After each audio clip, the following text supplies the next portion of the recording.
כדי לרכך את הגעתם יוגש להם אוכל מותאם מהמטבח האסייתי. אז בהנחה ששום דבר לא ישתבש בדרך, 8 משפחות נוספות בסך הכל יוכלו מחר לנשום לרווחה. אבל עדיין, הלב של 3 המשפחות הישראליות לא יהיה שלם, כל עוד 82 חטופים נשארים מאחור. ונגיד שמחר יום שידורים מיוחד לקראת שחרור 3 החטופים, החל מ-6 בבוקר. בחמאס אומרים הערב שחרור 3 החטופים מתקיים לפני הצהריים, כתבנו אוהד חמו, על הנייר יש לחמאס אינטרס שהשחרור יתקיים כמתוכנן.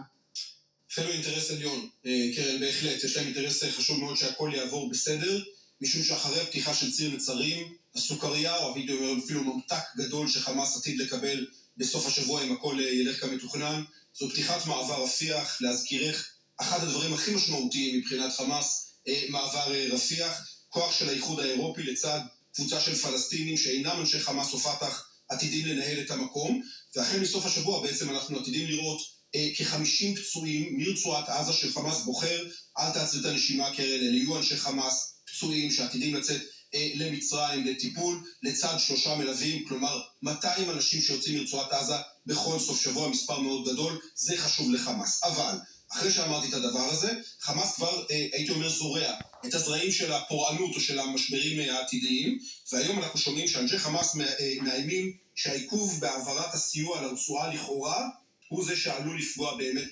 להשפיע על שחרור החטופים. חייב לומר לכם מה שאני מבין, אין שום עיכוב כזה, אבל זה לא מפריע לחמאס לומר את הדבר הזה. עוד מילה אחת ברשותך על התמונות שראינו עכשיו ברקע.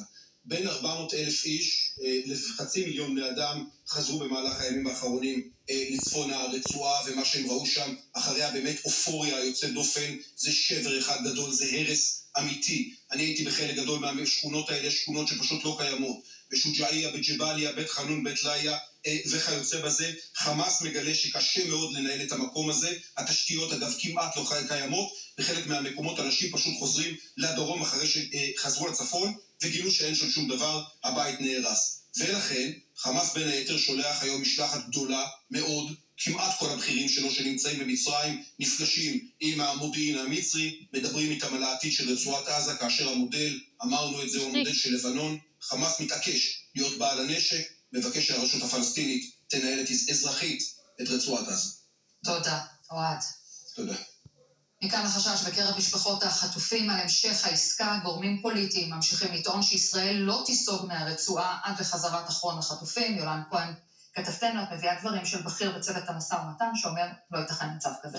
נכון, בימים האחרונים משפחות חטופים, בעיקר משפחות שיקיריהם נמצאים בפעימה השנייה, בחלק השני של העסקה, נפגשו עם בכיר מאוד בצוות המשא ומתן והביעו חשש שהדרג המדיני יבחר בשיקולים הפוליטיים ולא בכך שהעסקה תושלם במלואה.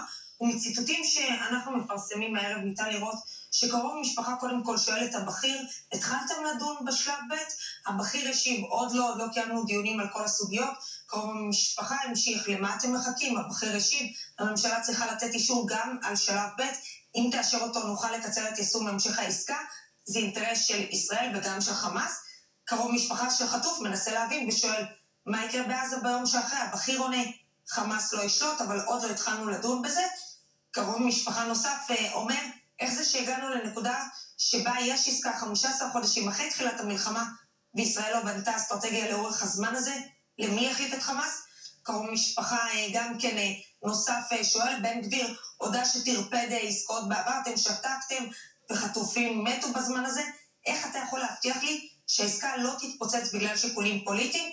הבכיר עונה, אני לא פוליטיקאי, נעשה כל מה שנוכל כדי שההסכם יתממש במלואו. וקרוב משפחה נוסף אחר של חטופה שואל, למה שר הביטחון ושרים אחרים אומרים שלא נצא מהרצועה עד שאחרון החטופים משתחרר? וקרן שימי לב מה אותו בכיר עונה, לא, חמאס לא ישחרר חטופים אם לא ניסוג מהרצועה. עכשיו הם שומעים את הדרג המדיני שאומר שהם לא יסוגו מהרצועה, ומצד שני הם שומעים את הבכיר שאומר שחמאס לא ישחרר חטופים, הם חוששים מאוד מכך שהעסקה לא תושלם במלואה.